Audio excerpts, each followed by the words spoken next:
Hello বন্ধুরা, আপনাদের বন্ধু বাপ্পা আছি আপনাদের সাথে মাইক্রোসফট এক্সেলের ভিডিও টিউটোরিয়াল নিয়ে, যেটা আমি তৈরি করছি বিগিনারদের জন্য। আজকে আমরা যে জিনিসটা নিয়ে আলোচনা করব যে আমরা হোম ট্যাবের মধ্যে এডিটিং যে অপশনটা আছে সেই জায়গাটাতে আমরা আলোচনা করব। এখানে অনেকগুলো বিষয় আমরা ইতিপূর্বে আলোচনা করে ফেলেছি। Sum, average, count number, max, min, এগুলো আমরা অলরেডি আলোচনা করে ফেলেছি। আমরা এখন যে জিনিসটা এখানে দুটো জিনিস আছে, এগুলো আমরা একটু দেখবো এখানে কি আছে। তো শুরুতে এটা হচ্ছে যে শর্ট অ্যান্ড ফিল্টার। শুরুতে আমরা শর্টিংটা দেখব। আপনি একটা চার্টের মধ্যে গিয়ে আপনি যে কোনো একটা সেলের মধ্যে যদি সিলেক্ট করে রাখেন, যেমন আমি এখানে যদি ধরে নেন আমি এখানে সিলেক্ট করলাম, এখানে সিলেক্ট করার পরে এটা এ টু জেড বা জেড টু এ, এভাবে অ্যাসেন্ডিং বা ডিসেন্ডিং অর্ডারে এই জিনিসটা শর্টিং হয়ে যাবে। তো আমরা দেখি, তাহলে আমি শুরুতে এ টু জেডটা সিলেক্ট করলাম। এ টু জেড, এখানে দেখেন এ টু জেড সিলেক্ট করলাম, করার সাথে সাথে এখন শুরুতে সি দিয়ে শুরু, সি থেকে এটা নিচের দিকে চলে এসছে, এভাবে সিলেকশন হয়ে গেছে। অ্যাডভান্স ফিল্টারিং করা যায়, অ্যাডভান্স শর্টিংও করা যায়, সেটা আমরা পরবর্তীতে আলোচনা করব। অথবা আপনি যদি চান আপনি ডেজিগনেশন ওয়াইজ আপনি এটাকে শর্টিং করবেন, এ টু জেড দিয়ে দেন এখানে, অথবা আপনি জেড টু এ দেন, আপনি জেড টু এ দিতে পারেন। এই যে সিনিয়র এক্সিকিউটিভ, আগে যেটা বড় সেটা উপরে চলে আসছে, তারপরে হচ্ছে যে নিচের দিকে এভাবে চলে আসছে। আপনি চাইলে এভাবেই আপনি এটাকে ফিল্টার করতে পারেন। তাহলে আমি আইডি নাম্বার ধরে শর্টিং করব এ টু জেড। তাহলে দেখেন 203 থেকে শুরু হয়ে নিচের দিকে এভাবে আস্তে আস্তে এটা মানে আস্তে আস্তে ছোট থেকে বড় দিকে চলে গেছে। তো এভাবে আপনি শর্ট এন্ড শর্টিং করতে পারেন। ফিল্টারিংটা আপনি যদি এই এলাকাটা সিলেক্ট করে এখানে ফিল্টারিং সিলেক্ট করে রাখেন, তাহলে দেখেন এটা ফিল্টার হয়ে গেছে। আপনি এভাবে এখান থেকে ফিল্টার করে এই জিনিসটার উপরে কাজ করতে পারেন। এখন আমরা যে জিনিসটা দেখব এখানে ফাইন্ড অ্যান্ড সিলেক্ট।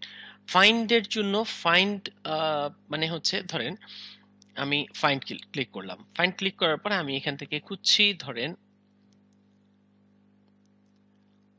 আইটি। আমি যখন আইটি সিলেক্ট করে ফাইন্ড অল দেব, সে আমাকে দেখাচ্ছে কোথায় কোথায় আইটি আছে। এই ঘরগুলাতে আমার এই ঘরগুলাতে আমার আইটি লেখা আছে। তা আপনি চাইলে এখানে আইটি এগুলো দেখতে পারেন। তারপরে আরেকটা জিনিস আছে, এখানে আরেকটা ট্যাব আছে রিপ্লেস। আপনি আইটি কে ইনফরমেশন টেকনোলজিতে, ইনফরমেশন টেক, আপনি ইনফরমেশন টেকনোলজি দিয়ে যদি রিপ্লেস অল দিয়ে দেন, 14টা পেয়েছিল, 14টাকেই সে ইনফরমেশন টেকনোলজিতে কনভার্ট করে দিয়েছে। আমি বেরিয়ে চলে আসলাম, আমি কন্ট্রোল জি দিয়ে যেখানে যেভাবে ছিল সেভাবেই নিয়ে আসলাম। অথবা আপনি কিবোর্ড শর্টকাটের মাধ্যমে কন্ট্রোল এফ যদি দেন তাহলে ঠিক একই জায়গায় আসবে, অথবা কন্ট্রোল এইচ দিলে রিপ্লেস ওখানে চলে আসছে।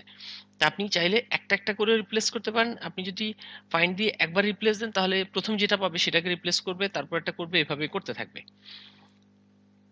তাহলে এরপর আম, আমরা যেটা দেখব এখানে আরো কিছু আছে। গো টু দেওয়ার পরে আপনি রেফারেন্স মানে হচ্ছে যে কোন সেলে যাবেন এটা এখানে টাইপ করলে এখানে চলে যাবে।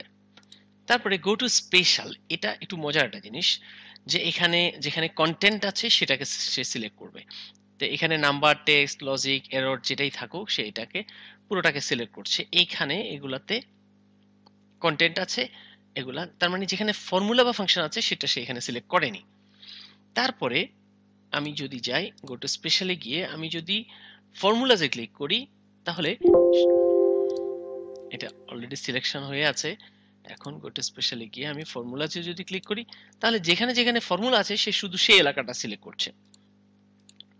এরপরে আমি যদি চাই যেখানে ব্ল্যাঙ্ক আছে ব্ল্যাঙ্ক সেলগুলো সে শুধু সিলেক্ট করবে।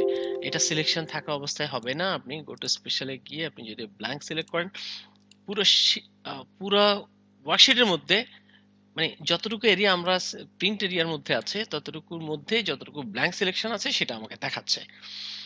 তারপরে আপনি আমি আবার বাইরে কোথাও ক্লিক করি, না হলে সেটা সে দেখাবে না।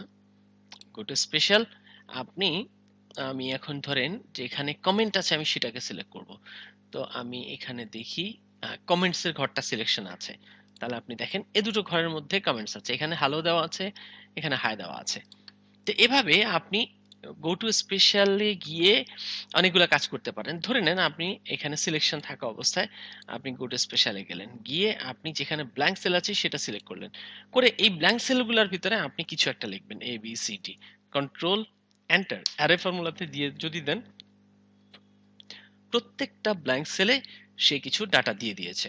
আমি কন্ট্রোল জি দিয়ে বেরিয়ে চলে আসলাম। ঠিক আমি আপনাদেরকে রিকমেন্ড করব গো টু স্পেশালে গিয়ে এই জায়গাটাতে আপনি এখানে ভ্যালিডেশন যেখানে আছে সেটাকে সে দেখাবে, কন্ডিশনাল ফরম্যাটিং যেখানে আছে সেই ঘরগুলাকে সে সিলেক্ট করবে।